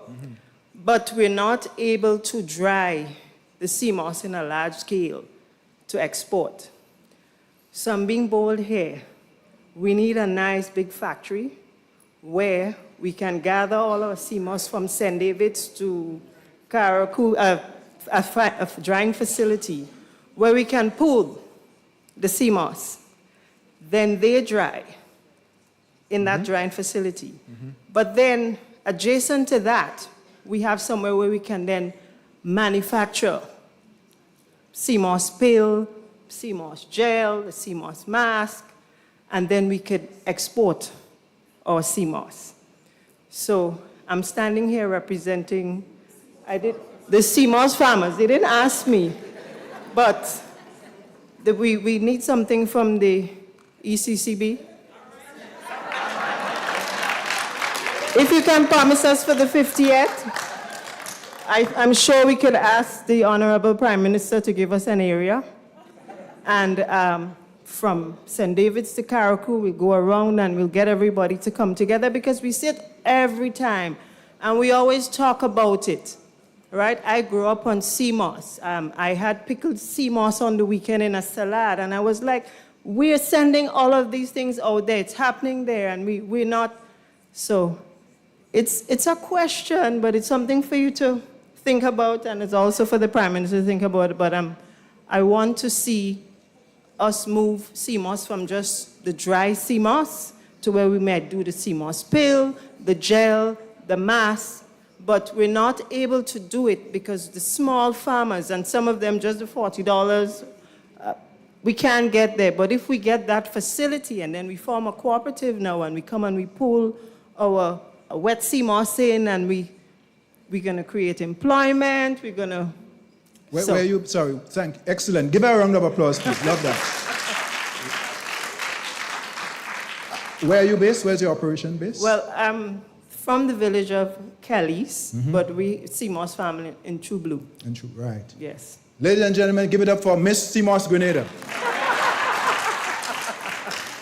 So, you know what I love about what you said? Several things.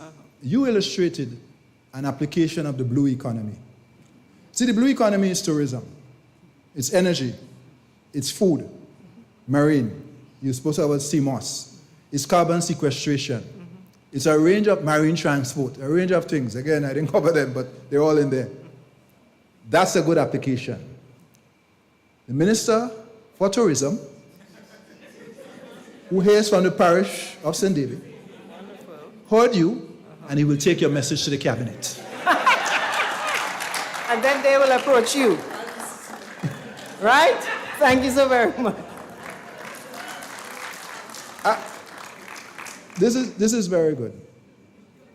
You know, as you spoke, I just want to share this. An agri-professional, a female in St. Lucia, her name is Keithlin Karu Afrira, said this: teach a man to fish, and you feed him for a lifetime. Teach a woman to farm, and you feed a nation for eternity. Appreciate the work you're doing. Again, look at these women leaders. Oh man, good. It's so good to see. So, Minister, we have to help. Let's see what we can do. Let's see what we can do. I love CMOS, by the way. So you're speaking to the converted. Anyone else? Yes, please.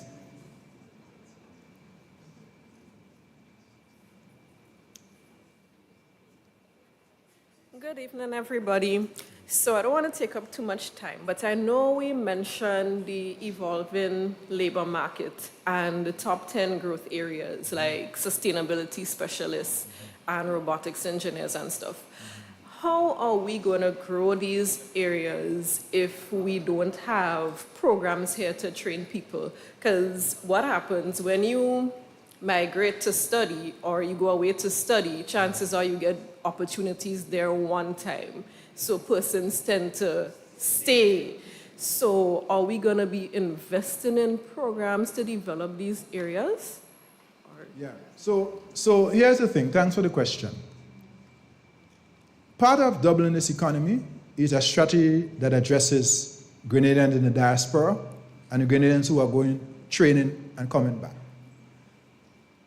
A lot of the people now with the digital economy have the potential to work from home. So we have to leverage that to get more Grenadians to come back and to live, invest, and work from home. The challenge for some of them, many of them, is healthcare. It is healthcare. They either can't come because they need to have relative quick access to health services, or those of them, there are few who come, and then every 3 months they have to run back up for their health stuff. So part of this whole economic diversification around this medical tourism, around this teaching hospital, is to create a health service in the country where more of our people feel comfortable. Grenadians, as well as visitors, investors who want to come and live here, to come, live, work, invest with the knowledge that they have basic good health care. And then if you need something advanced, then you have time to go abroad and get it.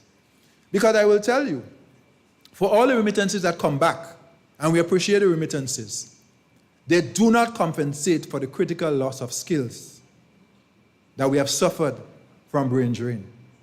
So if you ask me, part of the reason why we're not further along is because too many of our best people are overseas. Not just doctors and nurses, our scientists, some of our sustainability specialists, some of our business guys, MBAs and so on. So part of the strategy has to be creating that environment at home with respect to the digital economy, along with the health system. If you combine those well, more people will come back and live here. Because some of them are tired of the winters. Some of them are tired of the crime. Some of them are tired of various things. They want to come home, but they need to have that to give them some comfort to come home. So I think that's part of what we do. But again, I want to encourage, with this telecommuting now, this whole change in the world of work, more Grenadians can work from Grenada if they choose to, still earn their US dollars or their pound sterling or their euros, and spend more of their time. And even not the whole year, 3 months, 6 months. But that will make a big difference to the economy if they're spending here, they're living here, and at least spending more of their time in their homeland. So I think that is how we want to do it. And I do want to say to young people, come home. I know it's not easy. I came home. And by the way, I'm still home. The central bank is central bank. I happen to be based in St. Kitts, but as far as I'm concerned, I'm home. I know people who didn't feel they had the opportunities and stayed out, and all power to them. But I admire those of us who came home and served and continue to serve. And I'm hoping more and more of us will see the need. Thousands of Grenadians came back for the Golden Jubilee. I saw some classmates from New York I hadn't seen in 35 years. And they're excited about doing stuff. We need to harness that. We need to leverage that right now and get them to at least spend more of the time. I appreciate the initiative of government to get some of them to serve on boards, even from overseas. I think that's a start. You're building the connection. You're building that connection. You're building that relationship to a point where hopefully more of them will want to come home. So I think those are the things we need to work on. The digital economy and the healthcare with a nice package. And a lot of them, and I'll end here, they want structure. So they want to give back, but they need to, how am I going to give back? They want, and they don't want hustle and all of this run around. I have 1 week in Grenada where I want to do, somebody has to organize this, and I show up, deliver my service, and take the plane out and go back to whatever. I can't be coming around here looking for chairs, looking for a desk, looking for the manager for the key for the building. You know, I don't have time for that. I don't have time for that. So a lot of it is just structure. I know we have an Office of Diaspora Affairs. Those are some of the things that they will need to be working on to get more Grenadians to contribute. Yeah. Yes. The training for those persons. To my mind, there are more and more opportunities now for training, both in the country and online. I mean, training, the opportunities have never been easier and cheaper in some cases. So it depends on what you're doing. But I mean, you have basic things, Coursera, you have a number of online platforms for free to get a start. And then, of course, you may want to do advanced studies where you need. But I believe more and more opportunities are being created. More and more scholarships are being created. And I would urge you to avail yourself of those. In the area of sustainability, for example, or whatever your passion is. But the key is you must, let me tell you something. 1 year after I left NCB, now Republic, and went to the Ministry of Finance. In fact, 6 months after, I got an offer to come back to NCB in those days, now Republic, doubling my salary. A public servant in the Ministry of Finance, working for $1,600, $1,700 a month at the time. And I made the decision to stay in the government service. And I tell young people all the time, money is not all. It's important. I don't want to diminish, but it is not all. I look back 31 years later, and I have absolutely no regret about that decision to serve my country then as I'm doing now. There have been opportunities in the private sector. I've stayed in government and the public sector. I tease my friends sometimes. I say, you took the vow of poverty, prosperity, I took the vow of poverty. But that's okay. Service is important. I came from a family of public servants, and it means a lot to me. So I want to challenge you on that as well, to serve. You want to be great? Serve. Serve your country. It's not all about dollars and cents. I think they want me to get off the stage. We have one more. So that will be the last one, I'm told. Good night, everyone. Happy to be the last.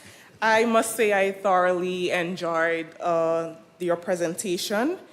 And you have identified one of the theaters of transformation as digital transformation. Now, one challenge for small island development states is ensuring equitable access to technology across the population, especially in remote areas. Now, how will Grenada address the digital divide and ensure everyone benefits from this digital transformation that you have identified? Very good question. So the way I think about it is that, and we saw the divide exposed in the pandemic between the connected and the unconnected. We can't afford to have digital exclusion. We need to see digital connectivity, broadband connectivity, as a public good, a global public good. And therefore, it has to be accessible, it has to be affordable, it has to be reliable. So I know governments and private sector are working together to provide that, whether it's hotspots in some cases, whether it's packages for schools. But to harness the digital economy, which is now at least 15% of the global economy and growing, anticipated to get to about 25% of the global economy in the next 3-4 years, we have to make broadband connectivity more available. The last time I checked in Grenada, it was about 60-70%, I believe, in penetration. Mobile is higher, but broadband connectivity was about 60, whereas mobile is 105, thereabouts. So public sector and private sector partnership to make it a public good. When you make it a public good, it's not simply about making money. It is about subsidizing it to build a digital economy or build a new economy on which digital transformation is a critical part. So that is what I would suggest. And that's why, for example, at ECCB, we've been working on the training and so on that side of it. But you have to have connectivity. We still sometimes assume when we do these payment systems and we do Dcash and we do these things that people have internet. And then you find in some communities, they don't. Or you send people to do homework and you got children who do not have internet at home. That is still a reality in our countries. That has to be resolved, because if we don't bring them in, we are basically leaving them behind. And then they're going to show up in our faces, manifesting in social pathologies, crime, deviant behavior, hopelessness, which will hurt us all. So that's what I would suggest. Frame it as a global public good, make it accessible to all. Thank you so much.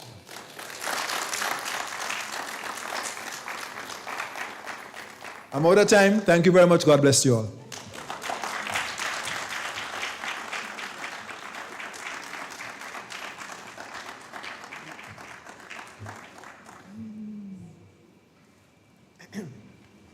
Governor, on behalf of UWI, we would like to give you this little gift to show our appreciation. And I was very careful in the bag that I chose. It says, "For I can do everything through Christ who strengthens me." Well done. Well chosen. Thank you very much, Doctor. Very, very welcome. Thanks for having me. Thank you. God bless.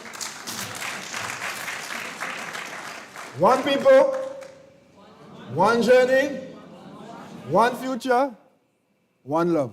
God bless you all.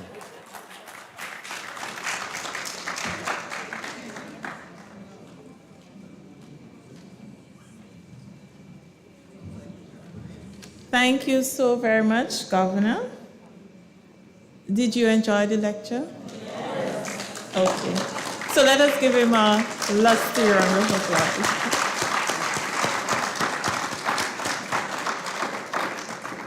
So just two things. To participate in the raffle, we have a table set up on the side while the cocktail is going on. You can go over to the table and meet Ms. Shimana James Ilahi. And also, there's a light cocktail, which is set up at the back. We would like you to stay around and mingle and have further discussions. I now call on Ms. Janae Greenidge, one of our students, to move the vote of thanks.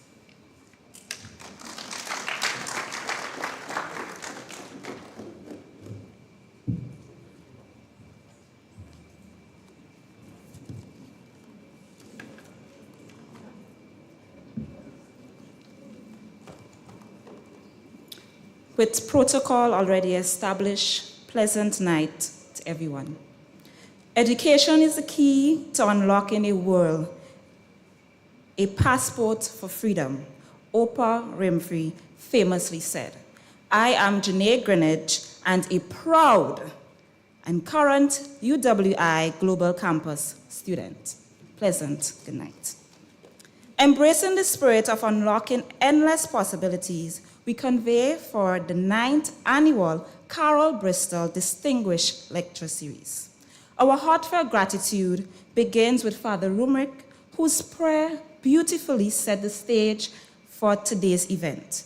infusing it with thoughtfulness and unity. Thank you, Father. We appreciate all of our ministers and government officials present today. We thank you for your unwavering commitment to our nation's development in your vital roles. Your presence here speaks volume for the dedication to our country's progress. Let's give a warm round of applause to Trio for stirring rendition of our national anthem and the 50th theme song, Up From Here. You did fill our hearts with pride and unity. Now, turning to the highlight of today's event, Governor Timothy Antwine of the Eastern Caribbean Central Bank. Governor Antwine, your presentation of Grenada's coming of age, our big push for transformation, was enlightening and a source of great inspiration. Your vision for our nation's future, characterized by growth and opportunity, resonated with all of us. Your inspiration, your insights on collectively inspiring towards a resilient and thriving Grenada were genuinely impactful as we go up, up, up.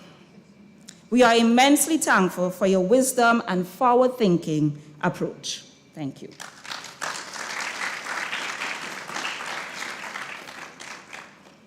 We also thank Mr. Wilvon Granger, Chief Experience Officer of Grenada Cooperative Bank Limited, for your continued support, sponsorship, and role in fostering the growth of our nation's economy and education sector. Thank you, sir.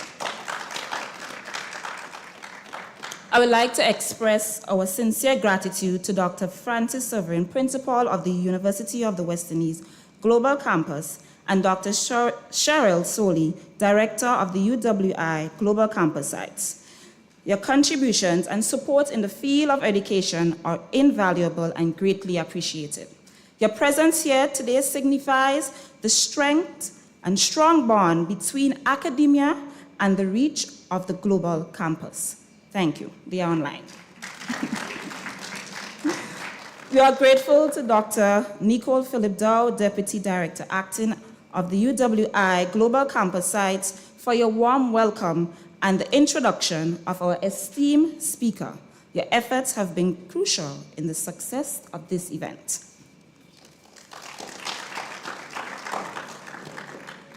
A special acknowledgement, Ambassador Gillian Bristol, the daughter of Mr. Carol Bristol QC, and the other family members who are present or joining online to continue the legacy of Mr. Carol Bristol QC. Your presence is a tribute to his lasting impact and the values he championed.